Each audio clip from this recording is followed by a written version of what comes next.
শিক্ষার্থী বন্ধুরা আসসালামু আলাইকুম। আজ আমরা নবম শ্রেণীর চতুর্থ অধ্যায়ের সূচক আমি আলোচনা করব 4.1। প্রথম চ্যাপ্টার সাজানো হয়েছে সূচক আর দ্বিতীয় অংশ হচ্ছে লগারিদম। তো আমরা সূচক সম্বন্ধে আলোচনা করব।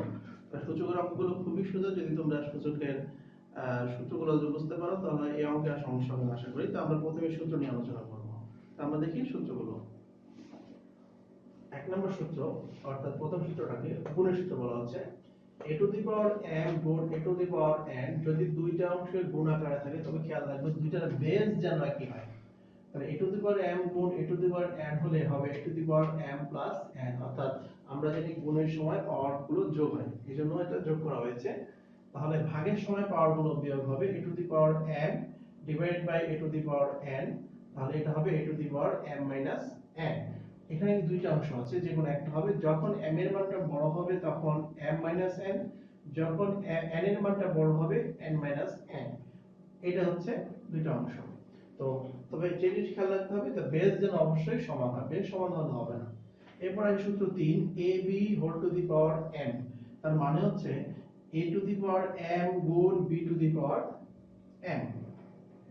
সূত্র 4 a divided b whole to the power m, যেহেতু ভাগ আকারে আছে তাহলে আমরা এটা লিখতে পারবো a to the power m divided by b to the power m। এবং b নট ইকুয়াল টু 0, এটা মানে হচ্ছে b এর মান শূন্য নয়, কারণ আমরা জানি কোনো কিছুকে শূন্য দ্বারা কখনোই ভাগ করা সম্ভব নয়, এজন্য বলছে b নট ইকুয়াল টু 0। পঞ্চম সূত্র হচ্ছে a to the power m whole bracket n, অর্থাৎ এটাকে গুণ করব m এর সাথে n গুণ করতে হবে m এর।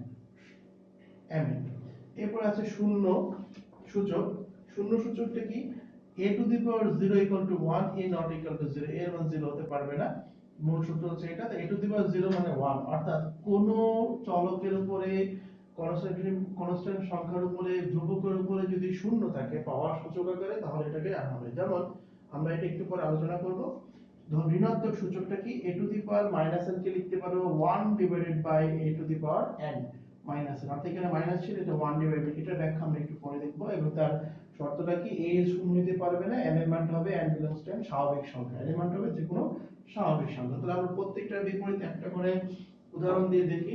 তাহলে প্রথমটা বলছে a to the power m গুণ a to the power n সমান সমান a to the power m plus n। তাহলে প্রথমটার জন্য এভাবে যদি হয়, অর্থাৎ এখানে যদি 2 এর উপর পাওয়ার 3 থাকে এবং 2 এর উপর পাওয়ার 5 থাকে, তাহলে প্রথম সূত্র বলছে গুণের সময় পাওয়ারে যোগ হবে, তার মানে 2 টু দি পাওয়ার 8। আমরা অঙ্ক করার সময় সরাসরি এই অংশটা লিখব, কোনো সমস্যা নেই, ঠিক আছে? ক্লিয়ার?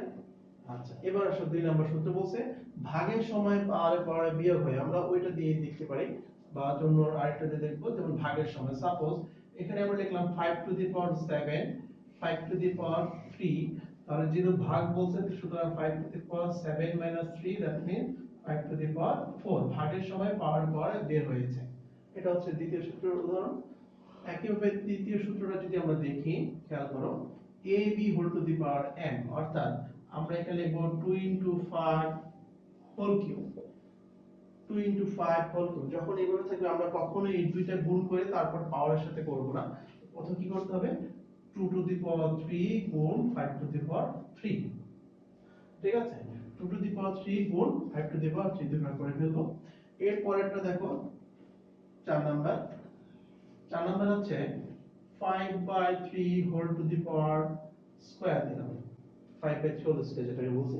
তাহলে এটাকে আমরা লিখতে পারবো 5 স্কয়ার ডিভাইডেড বাই 3 স্কয়ার, ঠিক আছে? 5 স্কয়ার ডিভাইডেড বাই 3 স্কয়ার। এরপর আছে a to the power m whole to the power n, অর্থাৎ এটাকে আমরা লিখতে পারি 2 স্কয়ার, বা এর যদি একটা পাওয়ার 3 থাকে, তাহলে এই 2 এবং 3 দেখো, খেয়াল করে এই mn কিন্তু গুণ হয়েছে, সুতরাং 2 এবং 3 গুণ হবে, তাহলে 3 দুগুণে কত? 6, 3 দুগুণে 6। কিন্তু আমরা জানি গুণের সময় পাওয়ার পর যোগ হয়, এটা এবং এটা সম্পূর্ণ ভিন্ন জিনিস, কারণ এখানে দুইটা বেসই সমান ছিল, এইজন্য পাওয়ার পরে যোগ হয়েছে। এখানে কিন্তু বেস একটা, তার মানে শুধুমাত্র এই দুটো সংখ্যা গুণ হবে। এরপরে আছে শূন্য সূচক। শূন্য সূচক হচ্ছে কোন সংখ্যার উপরে যদি পাওয়ার 0 থাকে তাহলে তার মান হবে 1, সেটা হতে পারে 3, তার মানও 1, এটা হতে পারে 100, তার মানও 1। অর্থাৎ কোন সংখ্যার উপরে যদি পাওয়ার 0 থাকে তার মানে তার মান আমরা 1 লিখব সব সময়ের জন্য। এবং সর্বশেষ ঋণাত্মক সূচকটা হচ্ছে কি a to the power minus n। তাহলে আমরা দেখি a to the power minus n কিভাবে লিখব। আমরা লিখতে পারি 2 টু দি পাওয়ার মাইনাস 3, তাহলে এটাকে লিখতে পারবো 1 divided by 2 to the power 3। কারণ এই মাইনাসটা কোথায় চলে গেছে, নিচে যেহেতু ইনভার্স করছে 1 নিচে চলে গেছে। ঠিক অনুরূপ ভাবে আমরা যদি এটা লিখতে চাই 2 টু দি পাওয়ার 3 কে লেখা যাবে 1 by 2 to the power minus 3, এখানে প্লাস এখানে মাইনাস হয়ে যাবে। এই হচ্ছে সূত্রের প্রপার্টিজ গুলো আমরা তার উদাহরণগুলো। তো আশা করি তোমরা এই সূত্রগুলো যদি বাসায় ভালো করে রপ্ত করো তাহলে অঙ্ক করতে পারবে। এখন আমরা দেখব যে সূত্র ব্যবহার করে কিভাবে অঙ্ক করতে হয়। ঠিক আছে, আমরা এখন অনুশীলন 4.1 এর অঙ্কগুলো সূত্র ব্যবহার করে কিভাবে সমস্যার সমাধান করা যায় সেটা শিখব। আমরা দেখি প্রথম প্রশ্ন। প্রশ্নগুলো তোমাদের সুবিধার্থে লিখে রেখেছি। এখন আমরা প্রথম প্রশ্নটি যদি সলভ করি, খেয়াল করো। প্রথম প্রশ্ন ছিল 7 whole to the power 3 7 to the power minus 3 3 into 3 to the power minus 4। খেয়াল করো উপরের অংশে অর্থাৎ লবের কিন্তু বেস হচ্ছে 7, হরের বেস কিন্তু 3, সুতরাং 7 এর সাথে 3 আমরা মিক্স করতে পারবো না, একত্র করতে পারবো না। আমরা লবের অংশ আলাদা করব, হরের অংশকে আলাদা করব। তাহলে করি, খেয়াল করো আমরা একটু কি শিখেছিলাম গুণের সময় পাওয়ারের পরে যোগ হয়। তাহলে আমরা লিখতে পারি 7 টু দি পাওয়ার 3 মাইনাস 3। কেন 3 মাইনাস 3? স্যার বলছেন গুণের সময় পাওয়ার যোগ হবে, কিন্তু এখানে তো বিয়োগ করেছেন, কিন্তু এখানে কিন্তু একটা বিয়োগ চিহ্ন ছিল। কারণ 3 এর সাথে যদি তুমি -3 যোগ করো তাহলে কি দাঁড়াচ্ছে 3 3, এই যে 3 3। এখন 3 এর উপর কোনো কিছু পাওয়ার নাই মানে তার মানে কত 1। তাহলে আমরা এখানে লিখতে পারবো 3 টু দি পাওয়ার 1 4, একই নিয়ম। এখন এটাকে আমরা যদি করি তাহলে 7 টু দি পাওয়ার 0 আর নিচে আসবে 3 টু দি পাওয়ার -3। একটু আগে আমরা দেখেছিলাম যে কোন সংখ্যার উপরে যদি সূচক 0 থাকে তাহলে তার মান হয় 1। তাহলে 7 টু দি পাওয়ার 0 তার মান হচ্ছে 1, আর 3 টু দি পাওয়ার -3 হচ্ছে কত, এটাকে আমরা লিখতে পারি 3 টু দি পাওয়ার -3। এইভাবে রেখে দাও 3 টু দি পাওয়ার -3। তো এটাকে যদি আমরা আমাদের ঋণাত্মক সূচকের সূত্র ব্যবহার করি তাহলে এটাকে লিখতে পারবো 3 to the power 3, R 3 to the power 3 মানে হচ্ছে 27। ঠিক আছে, 27। এই অংশটা তোমরা এভাবে না করে আরেকটা অংশ করতে পারো, সেটা হচ্ছে 1 বাই 2 টু দি পাওয়ার 7। তো এই 1 বাই 2 টু দি 7 ভগ্নাংশটা কিন্তু এটাই হবে। সুতরাং এই হচ্ছে আমাদের অঙ্কের आंसर। এরপর দেখব আমরা 2 নম্বর অঙ্কটা। 2 নম্বর অঙ্কটা কিভাবে করব খেয়াল করো। নাম্বার 2, নাম্বার 2,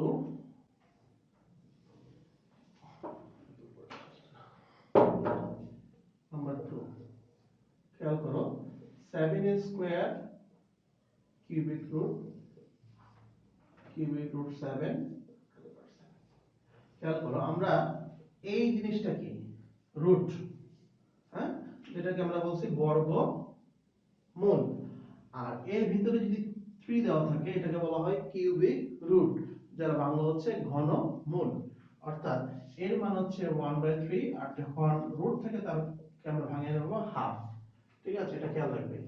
তো আমরা যদি এটাকে একটু সিম্পলিফাই করি তাহলে আমি বলেছিলাম রুট মানে হচ্ছে হাফ, কিউবিক রুট 7, তো 7 স্কয়ার থাকবে, আর কিউবিক রুট 7 তার পাওয়ারটা কত আসবে 1/3। এখানে 7 আবার আছে কিউবিক রুট 3, তার পাওয়ার আসবে 1/3। এখন আমরা যদি এটাকে গুণ করি, খেয়াল করো ভিতরের সংখ্যার সাথে 1/3 গুণ হবে, তাহলে কত হবে 2/3 ইনটু 7 টু দি পাওয়ার 1/3, নিচে থাকবে 7 টু দি পাওয়ার হাফ। তাহলে এখন আমরা যদি একসাথে করি, গুণের সময় কি হয় পাওয়ার পাওয়ার কি হয় যোগ হয়, আর ভাগের সময় বিয়োগ হয়। তাহলে আমরা একসাথে লিখতে পারি যেহেতু এটা দুইটারই পাওয়ার বেস সেম, সুতরাং পাওয়ার দুটোকে যোগ করব 2/3 প্লাস 1/3, এটাও যেহেতু একই বেস তো মাইনাস হাফ। এখন আমরা এটাকে সমাধান করব। তাহলে এটাকে লসাগু কত হবে 3 3 2, লসাগু হচ্ছে 6 6 6 কে 3 দ্বারা ভাগ করলে 2 2 দুগুণে 4। তাহলে 6 কে 3 দ্বারা ভাগ করলে 2 2 একে 2, 6 কে 2 দ্বারা ভাগ করলে 3 3 একে 3। তাহলে এটাকে দাঁড়াচ্ছে 4 আর 2 6, 6 থেকে 3 বিয়োগ করলে 3, আর এটা হচ্ছে 6, তার মানে কাটাকাটি করলে কত আসবে half. 7 to the power half, আর 7 টু দি পাওয়ার হাফ মানে কত রুট 7। রুট 7 এই হচ্ছে আমাদের। এর পরে দেখো 3 এবং 4 এই দুটাকে আমি একটা সেকেন্ড ব্র্যাকেট দিয়ে মার্ক করে রাখছি, তার মানে এই দুটো অঙ্ক একই রকম। অর্থাৎ একটা অঙ্ক যদি আমরা করতে পারি তাহলে ইনশাআল্লাহ আরেকটা অঙ্ক করতে পারবো। 3 এবং 4 কিভাবে করতে হয় আমি 4 নম্বর অঙ্কটা করিয়ে দিয়েছি, তোমরা বাসায় 3 নম্বর অঙ্কটা করবে।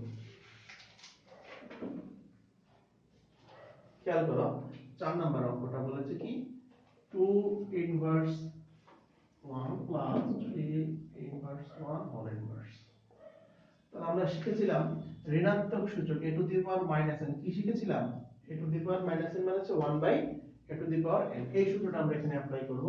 তাহলে আমরা লিখতে পারি 2 into 1 by a plus 3 into 1 by b whole inverse 1।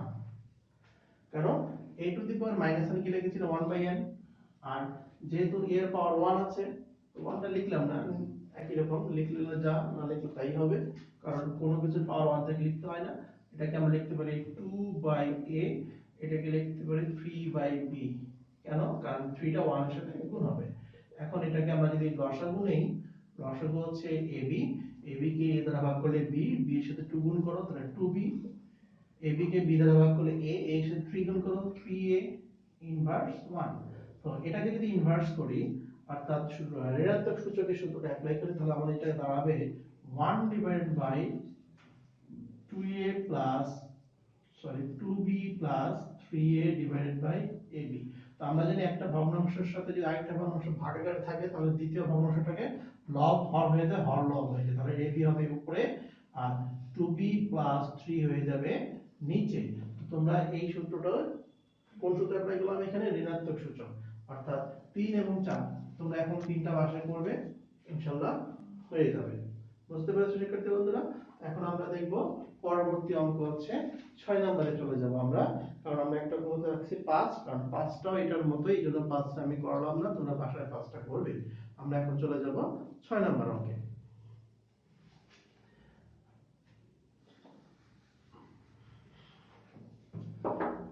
Number 6 নম্বর অঙ্কে বলা হচ্ছে দেখো x inverse y, y inverse z, z inverse x। আচ্ছা, একটু আগে আমরা করেছিলাম ইনভার্স মানে হচ্ছে 1 বাই, এটাকে আমরা লিখতে পারি 1 বাই x ইনটু y, এটাকে লিখতে পারি 1 by y into z, 1 by z into x। আচ্ছা, এটাকে আমরা কি লেখা যাচ্ছে দেখো y বাই x, একসাথে কি লেখা যাবে y বাই x, এটাকে লেখা যাবে z বাই y, এটাকে লেখা যাবে x বাই z, রুটটা কিন্তু থেকে যাবে। খেয়াল করো প্রত্যেকের উপরে রুট আছে, x y z প্রত্যেকের উপরে রুট আছে, সুতরাং এটাকে আমরা যদি এইভাবে করে দেই y root x root z root y root x root z root, দেখো তো কাটাকাটি যায় কিনা, এই z এর সাথে z কাটা যাবে, y এর সাথে y কাটা যাবে, x এর সাথে x কাটা যাবে, অর্থাৎ সমস্ত জিনিসই প্রত্যেকের সাথে কাটা যাবে, তার মানে হচ্ছে 1। খুবই সোজা, তার মানে হচ্ছে 1। সূত্রের অঙ্কগুলো যদি তোমরা সূত্রগুলো ভালো করে ধরতে পারো এই অঙ্কগুলো খুবই সোজা, যখন আমরা সৃজনশীল অঙ্ক করব তখন দেখবে কত সোজাভাবে অঙ্কগুলো আমরা করতে পারি। এরপর 7 এবং 8, তো 7 8 দুটো অঙ্ক একই রকম হওয়ার কারণে আমি তোমাদেরকে একটা অঙ্ক করে দেব এবং আরেকটা অঙ্ক তোমাদের এসডব্লিউ থাকবে। তো 7 এবং 8 আমরা করব। এখন আমরা দেখব 8 নম্বর অঙ্কটা কিভাবে করতে হয়। 7 এবং 8 দুটো একই রকম, তাহলে 8 নম্বর অঙ্কটা করে দিচ্ছি, তোমরা 7 নম্বর অঙ্কটা বাসায় করবে। তাহলে দেখি 8 নম্বর অঙ্কটা কি আছে, 3 to the power m plus 1 divided by 3 to the power m whole to the power m minus 1 ভাগ 9 to the power m plus 1 divided by 3 to the power m minus 1 whole to the power m plus 1। আচ্ছা, তাহলে আমরা উপরে 3 to the power m plus 1 রেখে দিলাম, যেহেতু এটার ভিতরে একটা পাওয়ার আছে বাইরে একটা পাওয়ার আছে, তো এটা গুণ করে দেব, তাহলে এটা কি লেখা যাবে m স্কয়ার মাইনাস n ভাগ, এটাকে যদি আমরা করি 3 to the power m plus n 3 to the power m minus n গুণ করে দেব, তাহলে m প্লাস n এবং m মাইনাস 1 গুণ করলে কি হবে a plus b into m minus b সূত্র, তার মানে আমরা একসাথে লিখতে পারি a square minus 1 a square minus b square. অর্থাৎ খেয়াল করো এই দুটো যদি আমরা গুণ করি তাহলে কি দাঁড়াচ্ছে m স্কয়ার মাইনাস 1 স্কয়ার, তার মানে m স্কয়ার মাইনাস, আমি এই জিনিসটা লিখি সরাসরি। আর 9 কে আমরা লিখতে পারি 3 স্কয়ার এবং তার বাইরে পাওয়া হচ্ছে m প্লাস 1। ঠিক আছে, এখন আমরা দেখো প্রত্যেকের বেস কিন্তু 3 হয়ে গেছে, প্রত্যেকের বেস 3। তাহলে আমরা এই অংশের কাজ করব। আমরা জানি ভাগের সময় পাওয়ারের পরে বিয়োগ হয়, তাহলে m plus 1 minus m square minus m। এখন এটাকে আমরা যদি গুণ করে দেই 2 to the power 3 to the power 2m plus 2 3 to the power m square minus 1, তার মানে 3 to the power m plus 1 m square minus m plus m ভাগ, এখানে আমরা কি করব, আমরা জানি ভাগের সময় পাওয়ারের পরে বিয়োগ হয়, তাহলে এখানে লিখব 3 to the power 2m plus 2 minus m square minus 1। আচ্ছা, এখন এই অংশ দেখো, এই অংশে কি দাঁড়াচ্ছে, mm যোগ করো, তাহলে 2m plus 1 minus m square ভাগ, এখানে কি হবে 2m plus 2 minus m square minus m plus 1। একইভাবে এটাকে আমরা কোনো কাজ করব না, এখন লিখে দেই। এখানে কি দাঁড়াচ্ছে দেখো, 2m plus 1 plus 1 3 plus 1 plus 2 3 minus m square 2 এর 3। এখন খেয়াল করো এই অংশটা কিন্তু বেস 3, এই অংশটা হচ্ছে কি বেস 3, এবং মাঝখানে কি চিহ্ন আছে, মাঝখানে একটা ভাগ চিহ্ন আছে। তো আমরা এখানে সূত্রকে ভাগের সূত্রটা অ্যাপ্লাই করব, এবং ভাগের সূত্রটা কি ছিল, ভাগের সময় পাওয়ারের পরে কি হবে, বিয়োগ হবে। বিয়োগ দিয়ে আমরা পরবর্তী অংশ লিখে দেব যে 2m plus 3 minus m square. এখন আমরা যদি চিহ্নকে পরিবর্তন করি, তাহলে minus 2m minus 3 plus m square. তো আরেকটু খেয়াল করে দেখো, এই 2m এর সাথে এই মাইনাস 2m কাটা যাচ্ছে, কারণ এটা পজিটিভ এটা নেগেটিভ। মাইনাস m স্কয়ার সাথে প্লাস m স্কয়ার কাটা যাচ্ছে, এখান থেকে প্লাস 1, এখান থেকে মাইনাস 3, তার মানে এখানে কি দাঁড়াচ্ছে 2 to the power minus 2, minus 3 plus 1 তাহলে মাইনাস 2, আর মাইনাস 2 এটাকে আমরা লিখতে পারি কি 1/3 স্কয়ার, আর 1/3 স্কয়ার মানে হচ্ছে 9। এই হচ্ছে আমাদের অ্যানসার।